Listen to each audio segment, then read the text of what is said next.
Alright, hole in the wall cave. This is a neat one. The entrance to this, as you can see here swimming through, is pretty snug. It's snugger for me. She's smaller than me and has smaller gear. I'm a chunky boy, so it's a little harder to get through there. But you end up right after that small spot in this room where there's a vertical shaft that just kind of the floor drops out below you, and that's it right there. And it just drops all the way down to the bottom, and so you can start swimming around. And there's tens of thousands of feet of passage here. So we swam about 90 or 100 minutes into the cave and then filmed on the exit. So this is down a side passage that we took at about 1,600 feet. And that side passage has some super pretty rock and ends up in some really cool big rooms. But right here, we're about to pop into the main passage at, like I said, about 1,600 feet. And the main passage of this sucker is giant. I mean, it's freaking ginormous. Look at this stuff. Like, you could fit dozens of elephants in here. They'd be dead, but they'd drown. But there are dozens of them in these rooms. And it's just dome room like this after dome room after dome room. And so you can see the silts on the left there and on the floor, and that's super sensitive. This is a really sensitive cave to where if you were to drop something or if you touch the bottom, silt pops up to let you know it's there. So in the smaller passages, you can see going in but can't see going out. You might have to follow a line like this, and those little markers there, when you feel them, help point towards the exit. You can see a little silt there.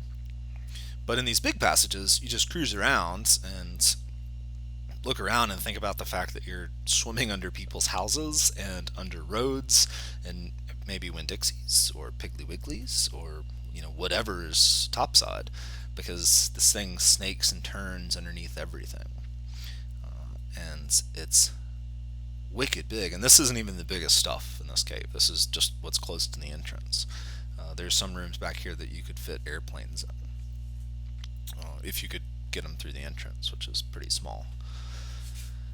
And it's got craggly bits that go up forever, and it's got domes that have this like white sheen to them with this brown ring around them, and I don't really know what causes that.